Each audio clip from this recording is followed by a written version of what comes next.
গল্পটার নাম হচ্ছে আল মুতাকাল্লিমাতু বিল কোরআন, মানে যে নারী সবসময় শুধু কোরআন দিয়ে কথা বলে। আব্দুল্লাহ ইবনে মুবারক অনেক বড় মুহাদ্দিস, হজ করে ফিরতেছেন, হঠাৎ দেখেন এক বৃদ্ধা মহিলা, বয়স্ক মহিলা চাদর গায়ে দিয়ে শুয়ে আছে। তো এটা অনেক বড় একটা কনভারসেশন, আমি কনভারসেশনটা আপনাদেরকে শোনাই। উনি কাছে গেলে যে সালাম দিলেন, আসসালামু আলাইকুম রাহমাতুল্লাহ। সালামের উত্তরে বৃদ্ধা মহিলা স্বাভাবিকভাবে উত্তর না দিয়ে একটা কোরআনের আয়াত তেলাওয়াত করলেন।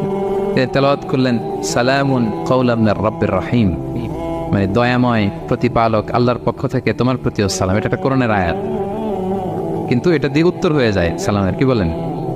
আচ্ছা গেল।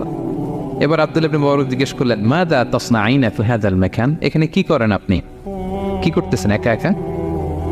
এই প্রশ্নের উত্তরেও ভদ্রমহিলা একটা কোরআনের আয়াত তেলাওয়াত করে দিলেন। উনি তেলাওয়াত করলেন, ওয়ামাই ইউদ্লিল ফালা হাদিয়া লাহ, মানে আল্লাহ যার পথ ভুলায় দেয় তার পথ দেখানোর কেউ নেই। মানে বুঝাইতে চাইলেন আমি পথ হারাই ফেলছি। কি বুঝাইতে চাইলেন? পথ হারাই ফেলছি, মানে উনি এমন ভাবে কোরআনের আয়াত চুজ করে যাতে উত্তর হয়ে যায়। তো এবার উনি জিজ্ঞেস করলেন, আইনা তুরিদিন, তো পথ হারাই ফেলছেন তো বুঝলাম, আয়াত থেকে এটা বোঝা যায়, তো আপনি কোথায় যাচ্ছেন, ডেস্টিনেশন কোথায়? উনি আবার একটা আয়াত তেলাওয়াত করলেন, সুবহানাল্লাযী আসরা বিআবদিহি লাইলাম মিনাল মাসজিদিল হারামি ইলাল মাসজিদিল আকসা। রাসূল সাল্লাল্লাহু আলাইহি ওয়াসাল্লাম মেরাজের আগে যে ইসরা হয়েছিল, মসজিদুল হারাম থেকে মসজিদুল আকসা রাসূল সাল্লাল্লাহু আলাইহি ওয়াসাল্লাম কাল্লা নিয়েছিলেন, এটা তেলাওয়াত করলেন। তো বুঝাতে চাইলেন আমিও আপনার মতো হজে আসছিলাম মসজিদুল হারামে, আর যাচ্ছি মসজিদুল আকসা, মানে ফিলিস্তিন আমার বাড়ি। মসজিদুল আকসা কোন দেশে? দেশে ফিলিস্তিনে। আয়াত এমনভাবে উনি পিক করেন যাতে করে উত্তর হয়ে যায়। উনি বোঝাতে চাইলেন আমিও হজ করতে এসেছিলাম, যাচ্ছি কোথায়? কোথায়? ফিলিস্তিন, মসজিদুল আকসা যে দেশে আছে। তো উনিও বুঝে গেলেন যে তাহলে আপনি মসজিদুল আকসায় যাচ্ছেন। এবার জিজ্ঞেস করলেন, আনতুম মুনযু কাম ফি হাযাল মাকান, তো এখানে একা একা পড়ে আছেন কয়দিন? আবার কোরআনের আয়াত, সালাসা লায়ালিন সাবিয়া, টানা 3 দিন 3 রাত এখানে আছে, এটা কোরআনের আয়াত।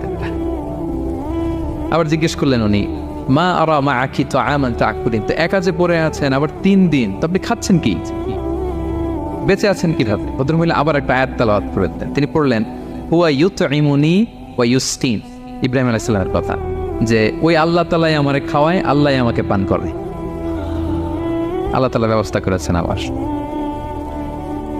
এইবার উনি অবাক হচ্ছেন, আমি এত বড় মুহাদ্দিস আব্দুল্লাহ ইবনে মুবারক, ইমাম বুখারীর উস্তাদ, আমি স্বাভাবিকভাবে কথা বলি আর যাই প্রশ্ন করি একটা আয়াত তেলাওয়াত করে দেয় আর ওটা দিয়ে উত্তর হয়ে যায়। কি মহিলার সন্ধান পেলাম? তো উনি বলতেছে, ফাবি আইয়ি শাইইন তাতাওয়াদ্দাইন, 3 দিন যে এখানে আছেন মরুভূমির বালুর মধ্যে, ওযু করেন কিভাবে?